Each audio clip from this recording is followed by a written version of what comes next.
Salam Bapak Ibu, sahabat Galilea yang diberkati oleh Tuhan Yesus.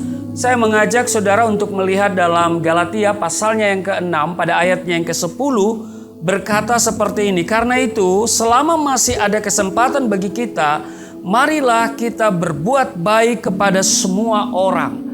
Sahabat Galilea yang diberkati oleh Tuhan Yesus, hidup ini adalah kesempatan berbuat baik kepada semua orang. Sebab ada waktunya kita tidak dapat lagi berbuat apa-apa. Demikian yang dikatakan oleh Rasul Paulus di dalam Galatia pasal 6 ayat 10 yang kita bacakan tadi. Saudara, masa hidup kita terbatas. Dalam doanya Musa berkata, masa hidup kami 70 tahun dan jika kami kuat 80 tahun.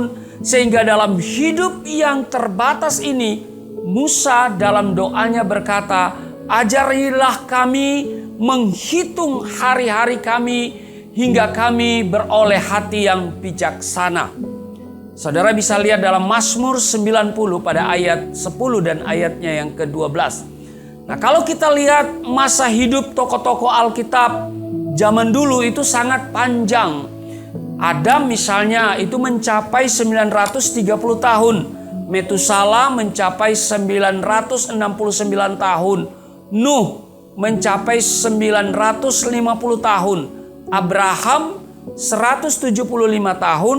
Dan Musa 120 tahun. Pada zaman Nuh, Tuhan berfirman, kalau saudara lihat di dalam Kejadian pasal 6 ayat yang ketiga, Rohku tidak selamanya tinggal dalam diri manusia, karena manusia itu adalah daging, tetapi umurnya akan 120 tahun saja. Saudara sahabat Galilea yang diberkati oleh Tuhan Yesus, Injil Yohanes mengingatkan kita agar menggunakan waktu yang ada selagi ada kesempatan. Bekerjalah dikala hari masih siang dan selagi ada kesempatan. Sebab ada batas waktu kehidupan ini, saudara.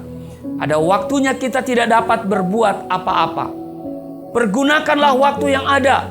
Jangan terjadi penyesalan. Sebab waktu berputar terus dan tidak akan kembali lagi.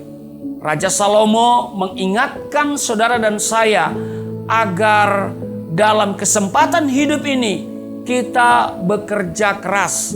Sebab segala sesuatu ada masanya. Itu adalah kesempatan. Saudara bisa lihat di dalam Pengkhotbah pasalnya yang ketiga. Saudara, dalam masa-masa kesukaran hidup ini jangan tawar hati.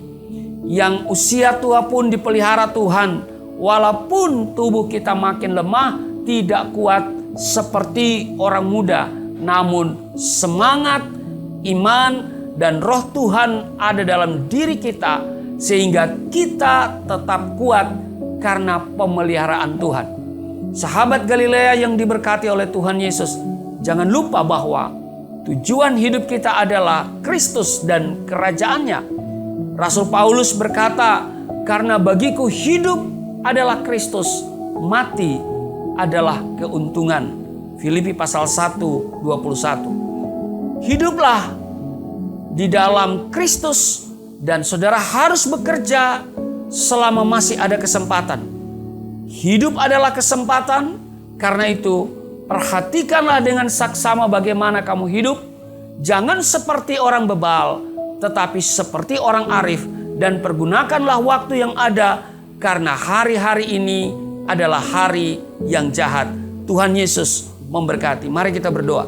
Terima kasih Tuhan untuk kesempatan di mana kami boleh diingatkan bahwa hidup ini adalah kesempatan untuk berbuat baik kepada semua orang. Mampukan kami, kiranya Roh Kudus selalu menolong kami untuk dapat menggunakan waktu yang ada sebaik mungkin. Karena kami tahu bahwa hidup kami untuk Kristus. Dan jika Tuhan memanggil kami kembali, kami ada dalam kebahagiaan dan keuntungan. Di dalam nama Tuhan Yesus, haleluya. Amin.